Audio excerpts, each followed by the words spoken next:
Hi అందరికీ శ్రీరామనవమి శుభాకాంక్షలు. దేవుని కోసమైతే వడపప్పు పానకం చలివిడి బాగా చేసి పెడతారు కదా శ్రీరామనవమి రోజు ఇష్టంగా. నేనైతే పానకముని పులిహోర అయితే చేసి చూపిస్తున్నా. వడపప్పు అయితే వాటర్ వేసి నానబెట్టుకోవడమే.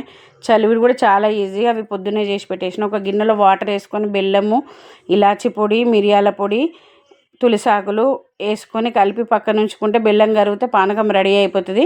ఉంటే కొంచెం సొంటి పొడి కూడా వేసుకోవచ్చు. తర్వాత అయితే పులిహోర కోసం మామిడికాయ పులిహోర కోసం అయితే తాలింపు రెడీ చేస్తున్నా. ఆయిల్ వేసుకొని జీలకర్ర, ఆవాలు, పల్లీలు ఫ్రై అయిన తర్వాత కొంచెం శనగపప్పు, మినపప్పు, పచ్చిమిర్చి, ఎండుమిర్చి, కరివేపాకు, పసుపు వేసుకొని ఫ్రై అయిన తర్వాతనైతే అన్నం పొడి వండుకున్న అన్నాన్ని అయితే దాని మీద మామిడి తురుము వేసి ఈ పోపును కూడా అందులో వేసి కొంచెం సాల్ట్ వేసి కలిపిస్తే పులిహోర కూడా రెడీ అయిపోయింది. మామిడికాయ పులిహోర అయితే బాగా టేస్ట్ ఉంది.